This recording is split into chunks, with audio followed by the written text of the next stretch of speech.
So I think I need a pillow too. So you ready? Ready. We're not on here, are we? Yeah, we're on, but we'll cut everything out. Okay. If you don't like it, baby, we'll cut it out.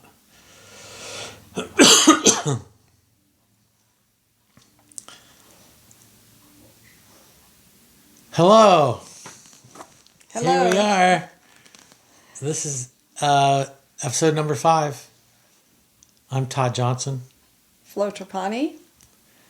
And we're talking about recreational pickleball.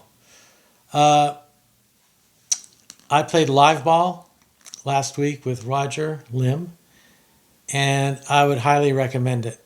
It was fun. It was a workout. Of course, it was 100 degrees heat. You were there. You were watching. I was there, man. I wish I could have played. It looked like so much fun. And when I first heard about it, I kind of thought it was like about drilling and things like that. And it is kind of a little bit, but really a fun way. And then the last part of his class, I mean, it's constant play. So hopefully I get back to normal and get to play in that. Yeah. And Roger is really good at it. He's like serving and talking the whole time, and it suits him well. The other thing that was interesting is that every point or two, you're playing somebody else across the net. So you don't have any chance to figure them out. So you have to play your game as best you can and see how it works and not miss. So I would recommend it. I will put Roger's contact information on here. Okay, that's great. Like right here between us. Sure. While I was playing, if I'm on the one side playing with a random partner and we keep winning points, then we don't run, don't have to move. And if you win 5 in a row, like Roger gets all excited. So after I won one, he said he went down to the other end of the court, and those guys down there, somebody said I was lucky. I said, okay, well, maybe I was. I don't know. But then I won again. And I think what occurs to me is that I didn't beat them. I'm playing a softer game than any of those guys. There were, I think, 8 guys. And I was playing it softer. And so I don't think they felt like they were beaten. I was just more consistent. And so they lost, but they weren't beaten. Well, maybe. I think Todd, he won both the, I don't know, what would you call it, both of the, he was the champion, and I think he played really well. And I think those guys were surprised because I think Todd was the oldest player out there by more than a few years. A couple of years. Yeah. So, and as I've said before, Todd, you know, if you don't know Todd, I don't know. I don't think. Let's hear it. I know what you're going to say. I know what you're going to say. He may not look Doesn't like the look most like an athlete. athletic person, but he's a fantastic athlete. I'm going to start a club of guys that don't look athletic. So part of me playing those guys and my style is I use the length of the court.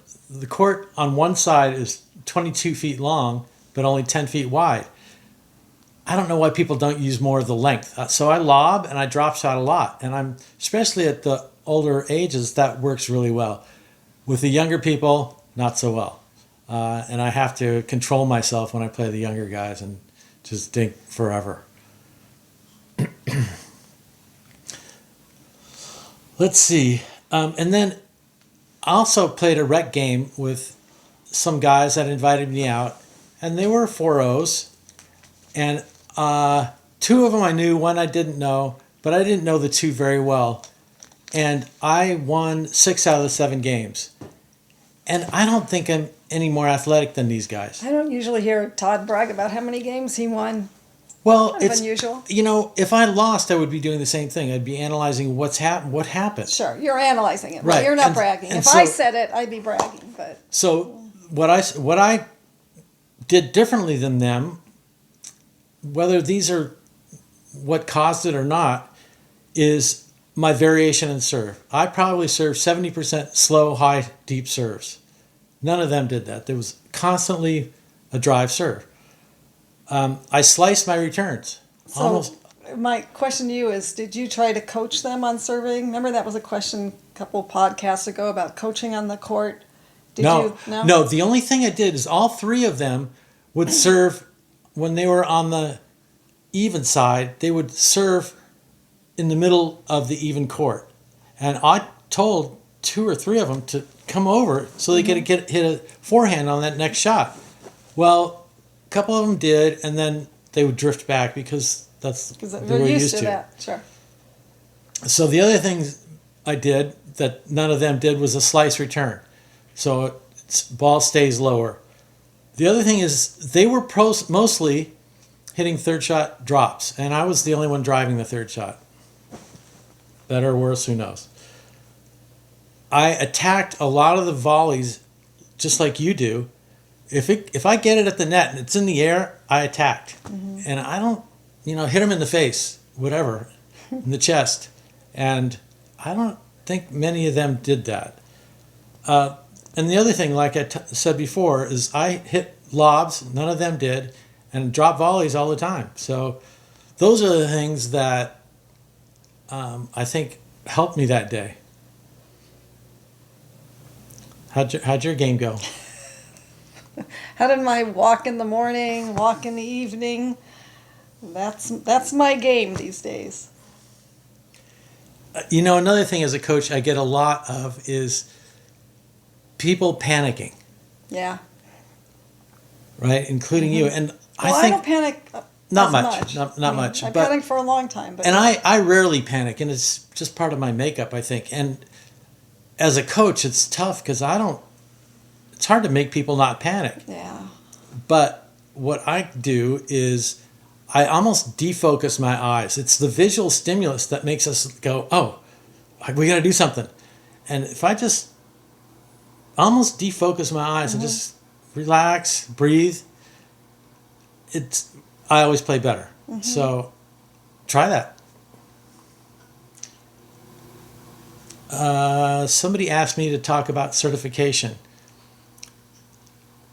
What do you want to talk about certification? No, I don't know. You don't know? Good. This is all for me then.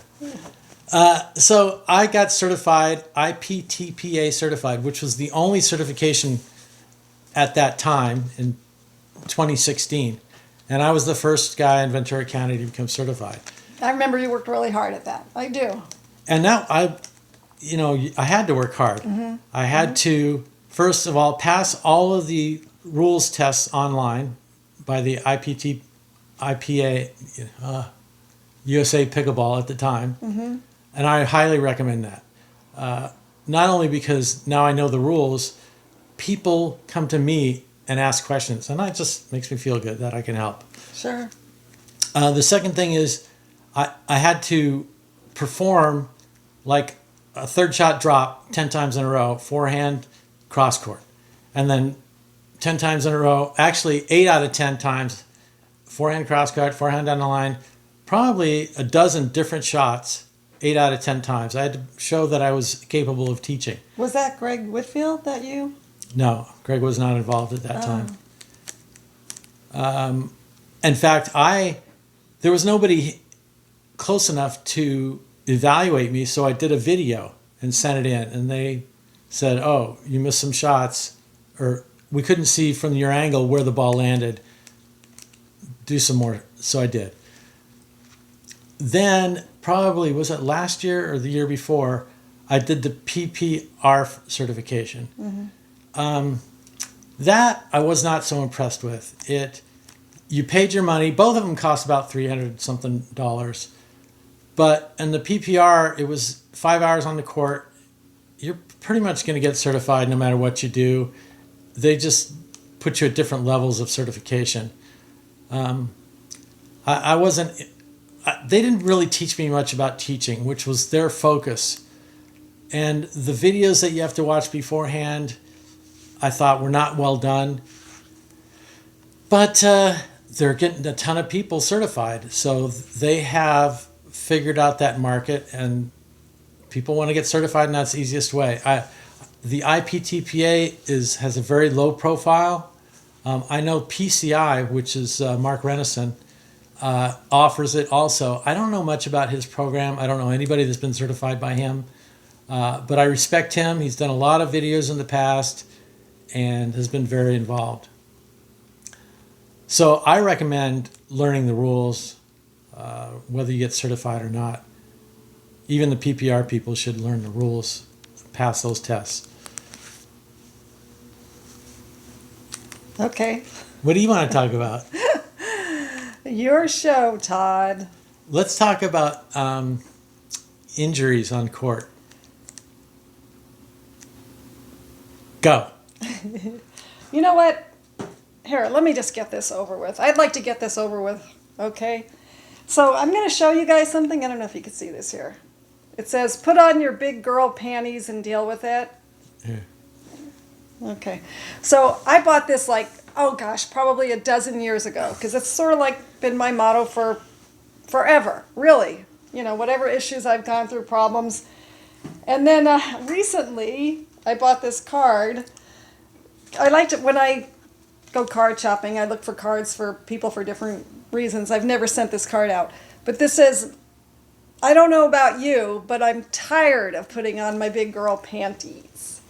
Because right now, my situation, and I think a lot of you guys know, but, you know, I've been speaking since my early 20s when I was or mid 20s when I was a police officer, professionally speaking for all sorts of different venues. I don't ever write a speech or anything. I might write bullet points, but I just wanted, because I tend to ramble on and I really don't want to ramble on so much.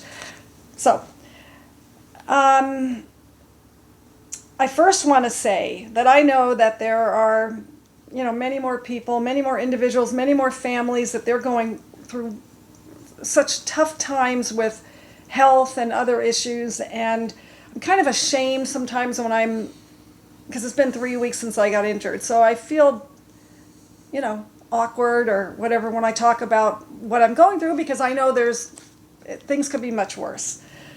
That being said, quick synopsis. 3 weeks ago, I hurt my back. You know, I've had back problems before, very minimal, but I ended up in urgent care 3 different times. Finally had an MRI. They diagnosed me with a herniated disc and a 15 millimeter bulge disc.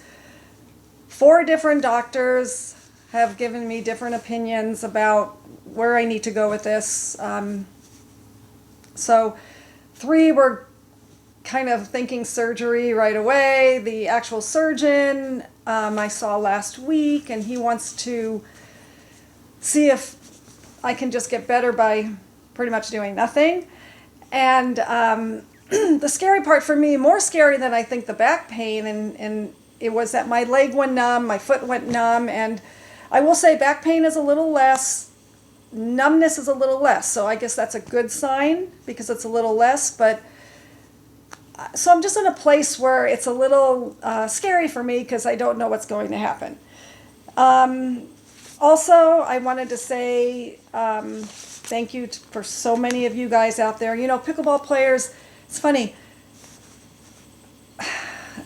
You know, these are not the friends you grew up with but they are such great people when it comes to caring about you, right? Caring about you. And so I have a core group of friends that have consistently kept in touch with me, and I know it's hard for them because I haven't really been the most responsive back to them because I just feel like I don't want to go on and on about my problems. But I want you guys to know that I totally appreciate you reaching out to me. And I know some people have not reached out to me personally. They've reached out to Todd. In fact, today because I get to walk. That's what I get to do. I walk this morning. I walk in the evening. This morning when Todd, he went on the walk with me. He was my walking partner. I haven't asked him this yet because I just sort of didn't want to know. But today I said, hey, Todd, when you go play pickleball, does anyone ask about me? And he's like, oh my God, they all ask about you. In fact, they named some names that asked about me. And I said, well, what do you tell them? And he goes, I tell them you've been struggling. So that's probably the best word to use. that I've been struggling. And it's more for fear of, I mean, more than just pickleball, kind of quality of life, hopefully things get better. But anyway, it's kind of funny too because my brother, Paul, that doesn't really play, he's asked me in the past, Flo, I worry about you. When the day comes that you can't play pickleball, what will you be doing? And I was like, I can play pickleball. People play up until their 80s. I'll be fine. So, who knows what's going to happen. But I guess I have a question of you guys. I've talked to a few people that have gone through some major stuff and because really it's my mental health too.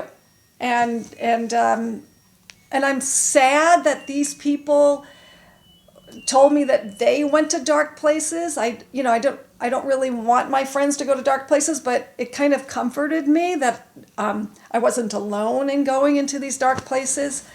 So I'm just curious, with more people, there's little injuries that you're going to get back. There's big injuries. And so kind of curious how you guys deal with it because I'm trying to deal with it. I told Todd I didn't want to talk about injuries today because I didn't want to become emotional. So I'm going to try very hard not to be. I'm curious about what others have gone through. Also, you guys, a lot of people have sent me a lot of information, so overwhelming. I've tried to research a lot of it.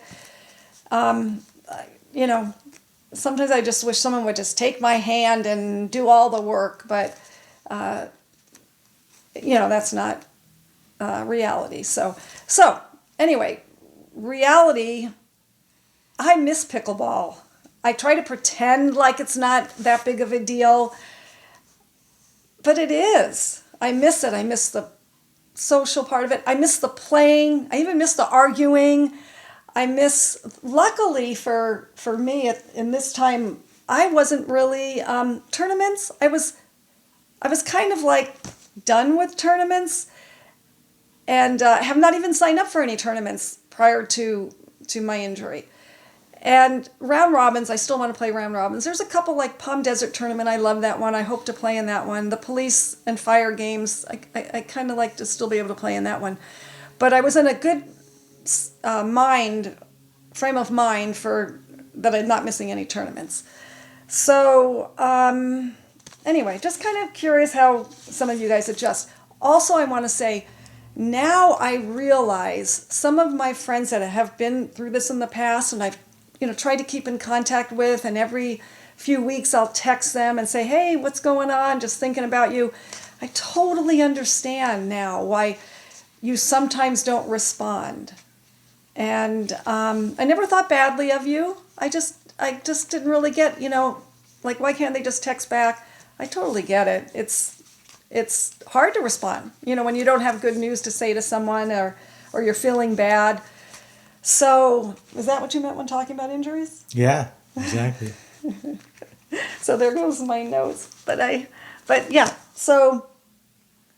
kind of tired of putting on my big girl panties and trying to have a good frame of mind. Poor Todd, he's got to live with me during this time, and I actually like you better during this time. Because I don't have much of a personality. Okay.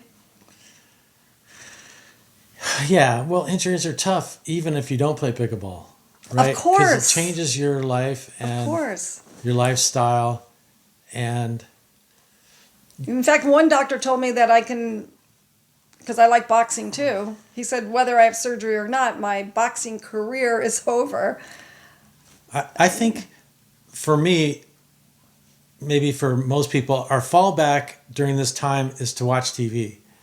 So I'm going to challenge you to not watch TV today, because that's when I find, when I do that to myself, that's when I find my next outlet, my next project. So, but it's kind of hard to find a project when you're in pain. And so, I'm on Yes. Meloxicam. I don't know if you guys know that. I did get narcotics, but I have a very bad reaction to it, so I have not taken any narcotics yet. Because then I'm hallucinating or I'm throwing up. So yeah. So Pain is different. yeah, pain is different. When the pain is less, I feel a little bit better. I don't know. What do you guys do when you're going through some kind of pain where it's hard to do anything? I've been really. A lot of you have offered to walk with me, which is so sweet, and I've had a few walking partners so far, Kathy Kaufman. But I've had like other people. Katie Hatch has offered to walk with me, and there's a bunch of you guys that have sent me Facebook messages. And so what if somebody doesn't know your contact information? oh, they can get it from somebody else. My information's out there. They can. You want me to show your email address, or I don't like to do email. Okay. They can get a hold of me on Facebook or whatever. But listen, okay. I know some of you guys are just being like just nice to say that. My friend Dawn Rubin, she wanted to meet for dinner a couple days ago, but it was after I'd seen another doctor who scared the heck out of me. This was, I think, Thursday.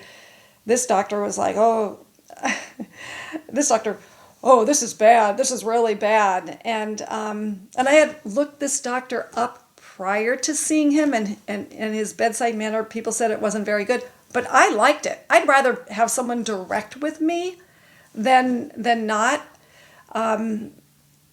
So anyway, I didn't go to dinner with Dawn and Bruce because I wanted to be at least pleasant company. Yeah. So, but I just, honestly, you guys, so great. Even people I hardly know have sent me information, the pickleball players that I've just kind of met. And so appreciate it. Appreciate the private messages, the flowers, the milkshakes, the cards. I mean, and again, my injury is not life-threatening. I mean, and who knows where it's going to go. But, it's hard. Being a really super active person, it's hard. But anyway, miss you guys. Miss you pickleball players, but, you can see me on here. I really can't see you. She'll be back. If she'll have the surgery, whatever it takes, she'll be back. And you be afraid. Okay. So let's go. Moving on, one other subject that somebody asked about was being an ambassador. The ambassador program for the USA Pickleball has been around forever. I always wanted to be an ambassador. Kathy Coffin was the ambassador locally for years and years. Then Gary Gossett became an ambassador, and I'm not sure why there's two ambassadors. Maybe we have enough players. I don't know how they make that decision. I just have to look something up. A couple of years ago, I became an ambassador, and we must add enough players and more courts. I know that would generate another ambassador, so maybe that's why I became an ambassador. At that time, the USA Pickleball sent me a bunch of questionnaires, and they were vetting me and had to make sure I wasn't a criminal and a lot of stuff, which I went through. But it kind of turned me off for a couple reasons. One was if I heard about anybody building a court or resurfacing a court or putting in lights, I had to contact USA Pickleball about that. I had to give them the lead. And I'm not a salesman. The other thing that irritated... But why would you have to tell them? So they could get business. It's a gosh. private company, right? Private company, USA Pickleball, even though they serve us and we're members, it's private. But I can't imagine they can dictate that you have to tell on people or... Well, and that's part of the reason I never completed the certification, or not certification, but the background check they were doing. But I thought you are an ambassador. I am, as far as I know. But the other thing that turned me off was they said that their mission as a company, as an entity, is to promote pickleball. However, and this was news to me, My mission as an ambassador is to get more players to become pickleball members, USA Pickleball members. And that's, I'd kind of always been an ambassador. I promote the sport. Yes. I run tournaments. Round robins and a lot. But I wasn't there to sign people up to USA Pickleball. That happens organically. So, as an ambassador, what do? I have really done nothing in terms of being a formal ambassador. I know Gary Gossett gets emails from traveling pickleball players about where to play, and I'm sure he's good at it. He loves it. Gary's so good at that kind of stuff. He's so friendly, and if you guys don't know Gary Gossett, I hope you guys get to meet him. He's a good guy, loves the sport, and really loves people. Yes, I concur. Yeah, everybody should know Gary. What else? I don't know if Kathy Kaufman is still doing any ambassador work or what she ever did. She would never really talk about what she did as ambassador. Well, I know she did a lot of work with the emails and things. I do know that. She did, and she, she was, I think, the first, her and Gary, maybe the first ambassadors in Simi. I think she was first. Oh, she was first. So Kathy did a lot of work for pickleball. She did. I mean, whatever you may feel about Kathy, she did a lot. And she, right. Her and Gary have a different style, personality style, but Kathy was very involved and did a lot. She started the PU. Pickleball United nonprofit in Simi Valley. Yes. PU. And so, I mean, I'm sure she had to pay some money and do some work. And oh, yeah. And she did a lot of work with round robins. She did. And now we talked about Michelle Adams has taken that over and doing a fantastic job. We love her. Yeah. Yeah. The other thing that happened is a few years ago, the district ambassador, who's over me and the other Simi people, along with, I don't know if it's all Ventura County or just several states, several different ambassadors, is Colette Burney. She's great too. Yeah, she's really good. Yeah. And I don't really hear much from her. Occasionally we'll have a email come through her, but I think the best thing about being a pickleball player is everybody being an ambassador. Just if you see somebody standing off to the side of the court, not playing, find out about them. And you know what, you guys, and I know that I know that when I'm playing with people, sometimes they get irritated with me because, I'll stop the game. Well, it's not because I see someone out there for, 1 minute, but I see someone out there for a few minutes and they're kind of looking in and they're holding a paddle and, I know how awkward that is. And I just, it's like, okay, guys, let's just, when the point's over, whatever, I don't stop mid-point. I'll say, hey, let me just go talk to this person right out there real quick and just ask them a few questions. And that only takes really a minute or so, tell them to put their paddle in the rack or kind of gauge, if they're a new person and maybe there's a different court that they should play and I'm talking like at Duck Park. If you're brand new, then Lemon's a great place to go, but I mean, think about yourselves, and I don't know how many of you actually go out of city or out of county to different courts, but even for us as experienced players, when we go to, in fact, I don't know if I had already said this, but when we went to San Diego, I guess last month, we went to a court, and as Kathy, and I were putting our paddles in, one of the guys said, oh, I don't know if you want to play here. You may want to go to the other side. And I go, well, what's the other side? Oh, that's a lower level. I said, no, we'll play here. And Kathy and I, was it Kathy and I or was it you? We beat that team. And so then they were all happy and then they wanted us to stay. Yeah, you got to prove yourself. I know. And of course you do. But still, it's awkward, So, So let's talk more about travel. sure. So we've traveled quite a bit. We went to Jamaica twice for pickleball vacations through Gail Scoggins. I don't know if she's still doing it, but we had a great time. Todd was an instructor the second time. The first time we went just for fun, and we went with Gary Gossett, Pippa, Jackie, and Gary. And it was so much fun. And then the second time it was just Todd and I because he was the instructor at their camp.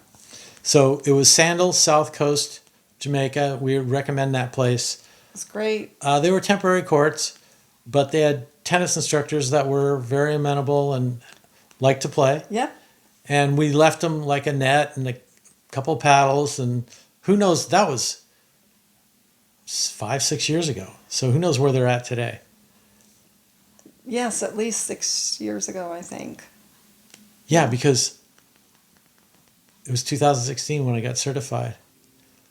So I was a 5-0 at the time. So you got a deal. You know, I need you here. You know, this is my podcast. I can blank your face out. So, you know, so they hired me and gave you a free trip, basically. So I don't want to hear. I don't want to hear anything from you. But they asked me to be like do games. Oh yeah, because you were social. Because I was so social. Did you? Sure, I did games. Yeah, you did games. Yeah. So if you want to hire us, we're available. We'll teach, and she's socially an animal. You know about that. So travel. We have an RV, and we've taken it many times to San Diego mostly, Melba Bishop Courts, which people don't talk about very much, but they used to have a lot of tournaments, to Bobby Riggs, park right out front. You get there early enough the night before. It's great. It's right there. Where else have we gone? Well, we go to the Rincon, and every time we go to the Rincon, we end up playing with our fun Santa Barbara friends. We get to go and play at their courts. Yeah, I really like going to new courts and, you know, going through that going through that awkward phase where they don't know who you are, but then you get a game or two in and suddenly you know 2 or 3 people and and you have fun and you go out to lunch or whatever. Yeah. Cambria's great. You know, Chatsworth, we've played there several times and loved those people. And we went for the senior games to Albuquerque, which was pretty cool. That was a while ago too. Yeah. That was interesting because it was all age. I mean, it was only age. All levels played together. So 3-5s were playing 4-5s. And were you a 5-0 then too, Todd? I doubt it. I wasn't a 5-0 very long.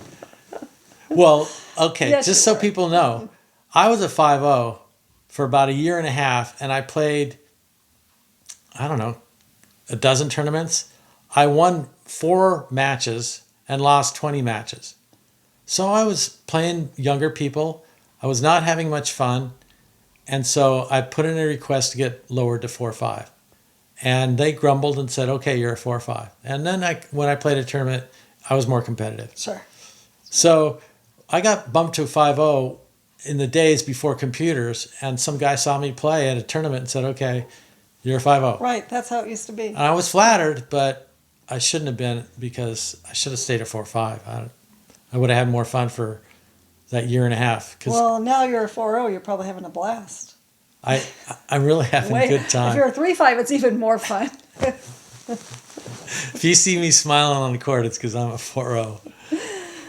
Yeah. So anyway, that's it for today. And then tell them who you got an interview No, you with. tell them. You tell them. Stan Kaldsman. He's I'm not really sure if he started pickleball in Simi Valley. I think he did. Okay, but Simi Valley Park and Rec Department, really cool guy, runs a lot of the sports, I believe, or because I saw him at Cornhole a couple of weeks ago. Yeah, he works for the department and has for many years. Many years. But Todd's going to interview him. I think. No, you're going to interview. I'm going to be the technical. Yeah. Okay. So anyway, that's coming up, but Yeah, that's coming up. We got a date, so look forward to it. Please comment negatives. We want some negative comments. And a positive comment once in a while. Thanks. See ya. see ya.